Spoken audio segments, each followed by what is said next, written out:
Hello friends, PSC codes and ട്രിക്സിൻ്റെ പുതിയൊരു വീഡിയോയിലേക്ക് എല്ലാവർക്കും സ്വാഗതം. അപ്പോൾ ഇന്നത്തെ ക്ലാസ്സിൽ നമ്മൾ ഭരണഘടനയുമായി ബന്ധപ്പെട്ട ഒരു മോക്ക് ടെസ്റ്റ് വീഡിയോ ആണ് ചെയ്യുന്നത്. അപ്പോൾ ഇതിന് മുമ്പായിട്ട് ഒരു വീഡിയോ നമ്മൾ ചാനലിൽ അപ്ലോഡ് ചെയ്തായിരുന്നു. അതായത് ആദ്യത്തെ 8 ക്വസ്റ്റ്യൻ ഒരു പുതിയ സ്റ്റേറ്റ്മെൻറ്റ് രീതിയിലുള്ള ക്വസ്റ്റ്യൻ ആയിരുന്നു എല്ലാം നമ്മൾ ചർച്ച ചെയ്തത്. അപ്പോൾ അത് കാണാത്തവരുണ്ടെങ്കിൽ കണ്ടുവെക്കുക. വളരെ പ്രധാനപ്പെട്ട ഒരുപാട് ക്വസ്റ്റ്യൻസ് നമ്മൾ അതിനകത്ത് ചർച്ച ചെയ്തതാണ്. സ്റ്റേറ്റ്മെൻറ്റ് രീതിയിലുള്ള ക്വസ്റ്റ്യൻസാണ് ചർച്ച ചെയ്തത്. അപ്പോൾ അതിൻ്റെ കണ്ടിന്യൂഷനാണ് ഇന്നത്തെ വീഡിയോ. അപ്പം വരുന്ന എക്സാമുകളിൽ തീർച്ചയായിട്ടും നിങ്ങൾക്ക് ഇതിൽ നിന്ന് ചോദ്യം പ്രതീക്ഷിക്കാം. ഓക്കെ, അപ്പോൾ എന്തായാലും സമയം കളയുന്നില്ല, നമുക്ക് ചോദ്യത്തിലേക്ക് കിടക്കാം. ആദ്യത്തെ ചോദ്യം, overseas citizenship of India card അഥവാ OCI സംബന്ധിച്ച ശരിയായ പ്രസ്താവന ഏത്? Overseas citizenship of India card OCI സംബന്ധിച്ച ശരിയായ പ്രസ്താവന ഏത്? 1. OCI കാർഡുകൾക്ക് ആജീവനാന്ത കാലാവധിയുണ്ട്. 2. 1955 പൗരത്വ നിയമം ഭേദഗതി ചെയ്താണ് OCI കാർഡ് എന്ന ആശയം കൊണ്ടുവന്നത്. ഇപ്പോൾ 2 സ്റ്റേറ്റ്മെൻറ്റാണ് ഇവിടെ തന്നിട്ടുള്ളത് അല്ലേ? OCIയുമായി ബന്ധപ്പെട്ടുള്ള രണ്ട് സ്റ്റേറ്റ്മെൻറ്റാണ് തന്നിട്ടുള്ളത്. ഇതിലേതൊക്കെയാണ് ശരി എന്നുള്ളതാണ് ചോദ്യം. ഏതൊക്കെയാണ് ശരി?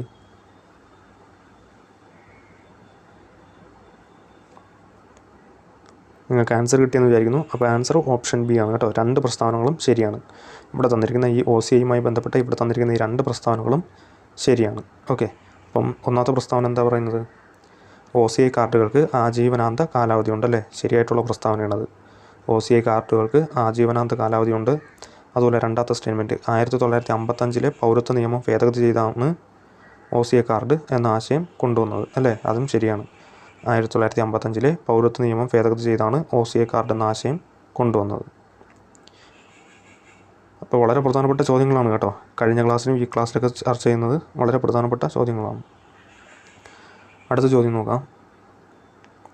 മൗലികാവകാശങ്ങളുടെ സംരക്ഷകൻ എന്നറിയപ്പെടുന്നത്? 1. രാഷ്ട്രപതി, 2. Chief justice, 3. സുപ്രീം കോടതി, 4. പാർലമെൻറ്റ്. അപ്പോൾ ഇതിൽ ആരൊക്കെയാണ് മൗലികാവകാശങ്ങളുടെ സംരക്ഷകൻ എന്നറിയപ്പെടുന്നത്? വളരെ ഇമ്പോർട്ടൻ്റ് ആയിട്ടുള്ള ക്വസ്റ്റ്യനാണ്.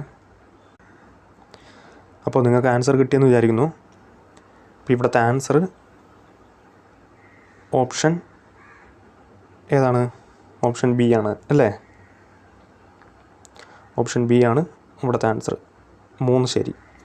അപ്പോൾ 3 എന്ന് പറയുമ്പോൾ സുപ്രീം കോടതി അല്ലേ? അപ്പോൾ മൗലികാവകാശങ്ങളുടെ സംരക്ഷകൻ എന്നറിയപ്പെടുന്നത് സുപ്രീം കോടതിയാണ് കേട്ടോ. അപ്പോൾ പെട്ടെന്ന് നമ്മളിങ്ങനെ ഓപ്ഷൻ കാണുമ്പോൾ ചിലപ്പോൾ സുപ്രീം കോടതിയിൽ നിന്നും പാർലമെൻറ്റും 2 പേരും കൂടെ എന്നൊക്കെ ചിലപ്പോൾ വിചാരിക്കും അല്ലേ? ഇവിടെ ഓപ്ഷനിൽ തന്നെ തന്നിട്ടുണ്ട്. ഓപ്ഷൻ ഡിയിൽ 3, 4 എന്നും പറഞ്ഞാൽ തന്നിരിക്കുന്നത്. അപ്പോൾ 3 ഇതാണ് സുപ്രീം കോടതി, 4 പാർലമെൻറ്റ്. ഇങ്ങനെയൊക്കെ കാണുമ്പോൾ ചിലപ്പോൾ 2 ഉണ്ടെന്ന് വിചാരിക്കും. അപ്പോൾ ശ്രദ്ധിക്കണം, മൗലികാവകാശങ്ങളുടെ സംരക്ഷകൻ എന്നറിയപ്പെടുന്നത് സുപ്രീം കോടതിയാണ് കേട്ടോ. വേറെ മൗലികാവകാശങ്ങളുടെ സംരക്ഷകൻ എന്നറിയപ്പെടുന്ന വേറെ ഒന്നും തന്നെയില്ല കേട്ടോ. അപ്പോൾ മൗലികാവകാശങ്ങളുടെ സംരക്ഷകൻ എന്നറിയപ്പെടുന്നത് സുപ്രീം കോടതിയാണ്. അപ്പോൾ ഇങ്ങനെ ഓപ്ഷൻസ് കാണുമ്പോൾ ചിലപ്പോൾ കൺഫ്യൂഷനായി പോകരുത്. അപ്പോൾ ശ്രദ്ധിക്കുക. അടുത്ത ചോദ്യം നോക്കാം. താഴെ പറയുന്ന പ്രസ്താവനകൾ എന്തിനെ സംബന്ധിച്ചാണ്? അപ്പോൾ ഇവിടെ ഒരു 3 പ്രസ്താവന തന്നിട്ടുണ്ട്. അതിൻ്റെ ഓപ്ഷൻസ് തൊട്ട് താഴെ തന്നിട്ടുണ്ട്. അപ്പോൾ അതുമായി ബന്ധപ്പെട്ടിട്ടുള്ള 3 സ്റ്റേറ്റ്മെൻറ്റുകളാണ് ഇവിടെ തന്നിരിക്കുന്നത്. അപ്പം ഏതെന്ന് ഐഡൻറ്റിഫൈ ചെയ്യുക. 1. ഇന്ത്യൻ ഭരണഘടനയുടെ രത്നം. 2. ഇന്ത്യൻ ഭരണഘടനയുടെ ആത്മാവ്. 3. ജവഹർലാൽ നെഹ്റു ആണ് ഇതിൻ്റെ ശില്പി എന്നറിയപ്പെടുന്നത്. ഓപ്ഷൻ എ ഇന്ത്യൻ ഭരണഘടന, option B Indian parliament, option C supreme കോടതി, ഓപ്ഷൻ ഡി ഭരണഘടനയുടെ ആമുഖം. അപ്പോൾ ഈ തന്നിരിക്കുന്നതിൽ എന്തിനെ കുറിച്ചാണ് ഈ മുകളിൽ പറയുന്ന 3 സ്റ്റേറ്റ്മെൻറ്റുകൾ? ഇന്ത്യൻ ഭരണഘടനയുടെ രത്നം എന്നറിയപ്പെടുന്ന എന്താണ്? സിമ്പിളാണല്ലേ? ഇന്ത്യൻ ഭരണഘടനയുടെ രത്നം, അതുപോലെ ഇന്ത്യൻ ഭരണഘടനയുടെ ആത്മാവ് എന്നൊക്കെ അറിയപ്പെടുന്ന എന്താണ്? ഭരണഘടനയുടെ ആമുഖമാണല്ലേ? ഓപ്ഷൻ ഡി ആണ് ആൻസർ. ഓപ്ഷൻ ഡി ആണ് ആൻസർ. ഭരണഘടനയുടെ ആമുഖത്തെക്കുറിച്ചാണ് ഈ പറയുന്നത്. ഇന്ത്യൻ ഭരണഘടനയുടെ രത്നം എന്നറിയപ്പെടുന്നത് ഭരണഘടനയുടെ ആമുഖമാണ്. അതുപോലെ ഇന്ത്യൻ ഭരണഘടനയുടെ ആത്മാവ് എന്നറിയപ്പെടുന്നത് ഭരണഘടനയുടെ ആമുഖമാണ്. അതുപോലെ ഈ ഭരണഘടനയുടെ ആമുഖത്തിൻ്റെ ശില്പി എന്നറിയപ്പെടുന്നത് ജവഹർലാൽ നെഹ്റു ആണ് കേട്ടോ. ജവഹർലാൽ നെഹ്റു ആണ് ഭരണഘടനയുടെ ആമുഖത്തിൻ്റെ ശില്പി എന്നറിയപ്പെടുന്നത്. അപ്പോൾ വളരെ പ്രധാനപ്പെട്ട ചോദ്യമാണ് കേട്ടോ. ഞാൻ എടുത്തെടുത്ത് പറയുന്നില്ല, എല്ലാം വളരെ പ്രധാനപ്പെട്ട ചോദ്യങ്ങളാണ് നമ്മൾ ഇന്നത്തെ ക്ലാസ്സിൽ ചർച്ച ചെയ്യുന്നത്. അടുത്ത ചോദ്യം, ഇന്ത്യൻ ഭരണഘടനയും അവയെ ചിലർ വിശേഷിപ്പിച്ചതും താഴെ കൊടുക്കുന്നു. ചേരുംപടി ചേർക്കുക. 1. നിയമജ്ഞരുടെ പർദീസ. 2. Extremely federal. 3. Quasi federal. 4 bargaining federalism. A K C Wheare, B Morris Jones, C Ivor Jennings, D Paul Appleby. ഇപ്പോൾ ഇവിടെ തന്നിരിക്കുന്നത് ഇന്ത്യൻ ഭരണഘടനയും അവയെ ചിലർ വിശേഷിപ്പിച്ചതുമാണ് കൊടുത്തിരിക്കുന്നത് അല്ലേ. ഇന്ത്യൻ ഭരണഘടനയെ പല രീതിയിൽ വിശേഷിപ്പിച്ചവരും വിശേഷിപ്പിച്ച ഏത് രീതിയിലാണ് വിശേഷിപ്പിച്ചത് അതാണ് ഇവിടെ തന്നിരിക്കുന്നത്. അപ്പോൾ അത് ശരിയായിട്ടുള്ള രീതിയിൽ ചേരുംപടി ചേർക്കണം. ഏത് ആൻസർ എങ്ങനെ വരുമെന്ന് നോക്കിയേ.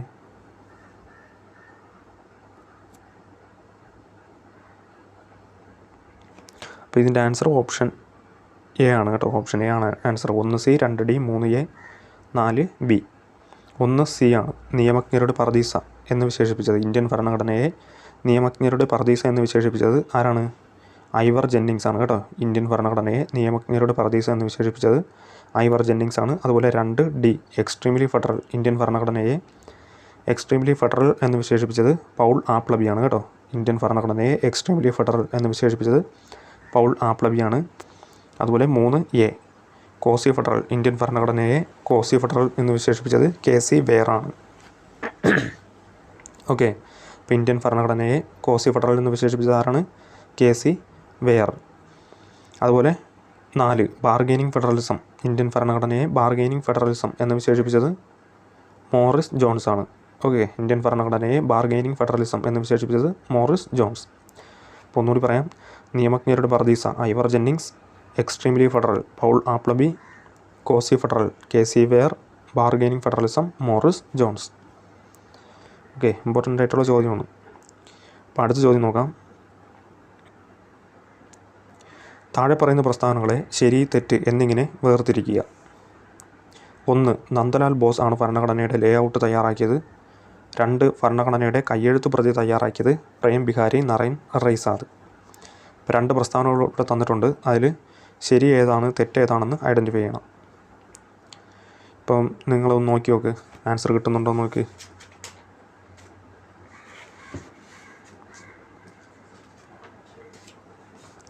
കിട്ടിയ ആൻസർ.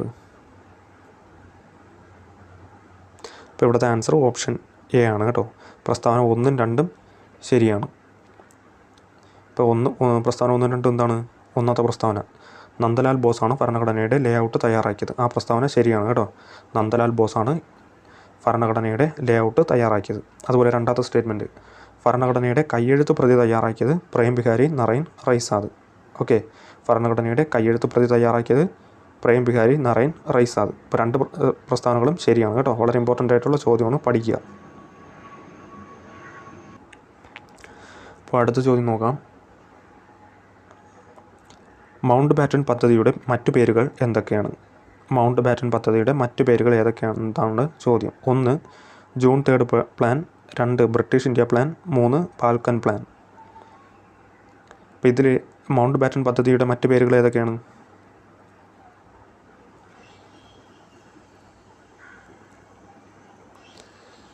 കിട്ടിയോ? ആൻസർ കിട്ടിയോ? അപ്പോൾ ഇവിടെ 2 എണ്ണമാണ് ശരി കേട്ടോ.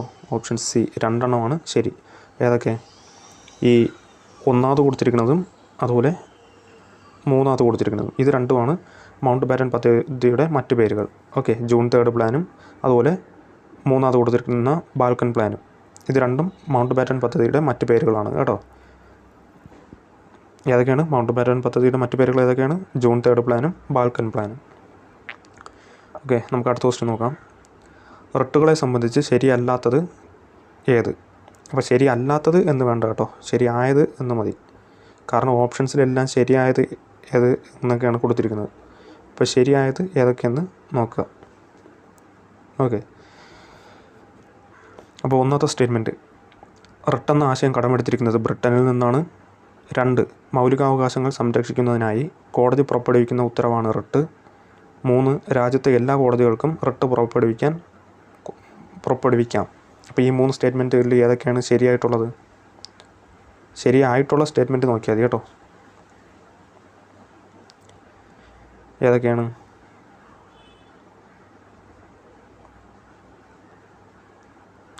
അപ്പോൾ നിങ്ങൾക്ക് ആൻസർ കിട്ടിയെന്ന് വിചാരിക്കുന്നു. അപ്പോൾ ഇതിൻ്റെ ആൻസർ ഓപ്ഷൻ ഡി ആണ്.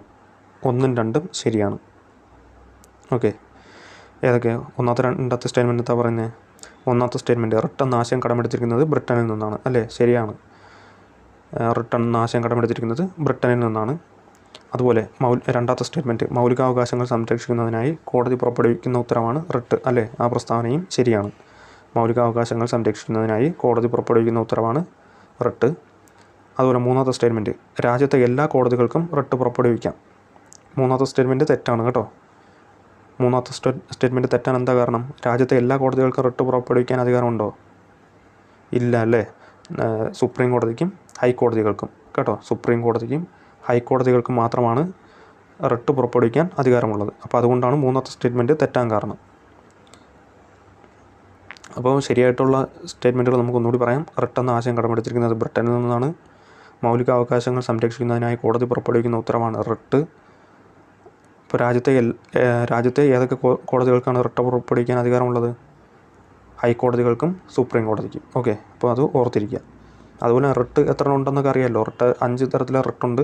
അതുപോലെ ആ 5 തരം ഡിഫൈൻ ചെയ്തൊക്കെ നിങ്ങൾ പഠിച്ചിരിക്കണം കേട്ടോ, ചോദിക്കാൻ സാധ്യതയുണ്ട്. അപ്പോൾ അടുത്ത ചോദ്യം നോക്കാം. ഭരണഘടനാ ഭേദഗതികൾക്ക് താഴെ പറയുന്നവയിൽ ഏതൊക്കെ നിബന്ധനകൾ പാലിക്കണം? ഭരണഘടനാ ഭേദഗതികൾക്ക് താഴെ പറയുന്നവയിൽ ഏതൊക്കെ നിബന്ധനകൾ പാലിക്കണം? 1. പാർലമെൻറ്റിലെ ഇരു സഭകളിലും കേവല ഭൂരിപക്ഷം. 2. പാർലമെൻറ്റിലെ ഇരു സഭകളിലും സവിശേഷ ഭൂരിപക്ഷം. 3. പാർലമെൻറ്റിൽ സവിശേഷ ഭൂരിപക്ഷത്തിന് പുറമേ സംസ്ഥാന നിയമസഭകളിൽ പകുതി എണ്ണത്തിൻ്റെ അംഗീകാരം. ഇപ്പോൾ ഭരണഘടനാ ഭേദഗതികൾക്ക് താഴെ പറയുന്നവയിൽ ഏതൊക്കെ നിബന്ധനകൾ പാലിക്കണം എന്നതാണ് ചോദ്യം. അപ്പോൾ ഇതിൻ്റെ ആൻസർ ഏതാണ്?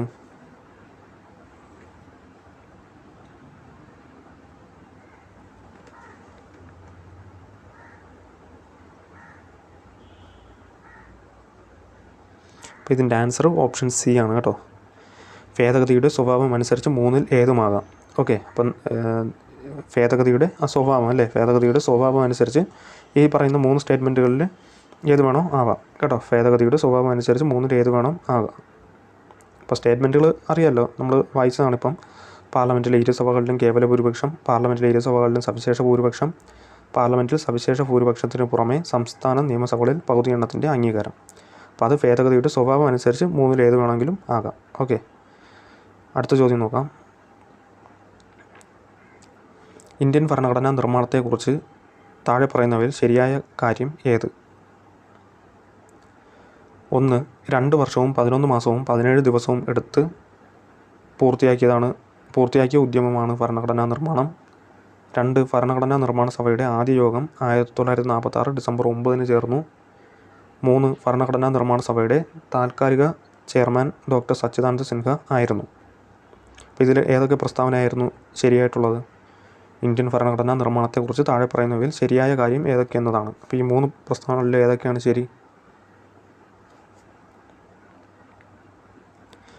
നിങ്ങൾക്ക് ആൻസർ കിട്ടിയെന്ന് വിചാരിക്കുന്നു. ആൻസർ ഓപ്ഷൻ ബി ആണ് കേട്ടോ. എല്ലാം ശരിയാണ്. ഈ പറയുന്ന 3 പ്രസ്താവനകളും ശരിയാണ് കേട്ടോ. ഇന്ത്യൻ ഭരണഘടനാ നിർമ്മാണത്തെക്കുറിച്ച് ഈ താഴെ പറഞ്ഞ 3 പ്രസ്താവനകളും ശരിയാണ്.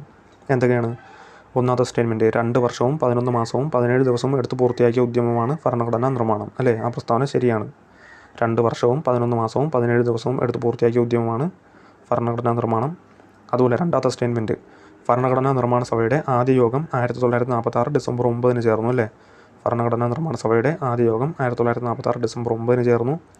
അതുപോലെ മൂന്നാമത്തെ സ്റ്റേറ്റ്മെൻറ്റ് ഭരണഘടനാ നിർമ്മാണ സഭയുടെ താൽക്കാലിക ചെയർമാൻ ഡോക്ടർ സച്ചിദാനന്ദ സിൻഹ ആയിരുന്നു. ഭരണഘടനാ നിർമ്മാണ സഭയുടെ താൽക്കാലിക ചെയർമാൻ ഡോക്ടർ സച്ചിദാനന്ദ സിൻഹ ആയിരുന്നു. അപ്പോൾ ഈ 3 പ്രസ്താവനകളും ശരിയാണ് കേട്ടോ. അപ്പോൾ ഇന്ന് നോക്കിയ ഈ ചോദ്യങ്ങളെല്ലാം വളരെ പ്രധാനപ്പെട്ടതാണ്. അപ്പോൾ ഇതിൻ്റെ കണ്ടിന്യൂഷൻ അടുത്ത ക്ലാസ്സിൽ നമുക്ക് എടുക്കാം. കാരണം വീഡിയോ ഒരുപാട് ലെങ്തായി പോകുന്നുണ്ട്. അപ്പോൾ ഇതിൻ്റെ കണ്ടിന്യൂഷൻ ക്ലാസ്, അതായത് സ്റ്റേറ്റ്മെൻറ്റ് രീതിയിലുള്ള തന്നെ ഇതുപോലെ തന്നെ സ്റ്റേറ്റ്മെൻറ്റ് രീതിയിലുള്ള ഇതിൻ്റെ കണ്ടിന്യൂഷൻ ക്ലാസ് നമ്മൾ അടുത്ത ക്ലാസ്സിൽ ചെയ്യുന്നതായിരിക്കും. അപ്പം വീഡിയോ പ്രയോജനപ്പെട്ടാൽ ചാനലൊക്കെ ഒന്ന് സപ്പോർട്ട് ചെയ്യുക. അതുപോലെ നിങ്ങളുടെ കമൻറ്റ്സ് രേഖപ്പെടുത്തുക.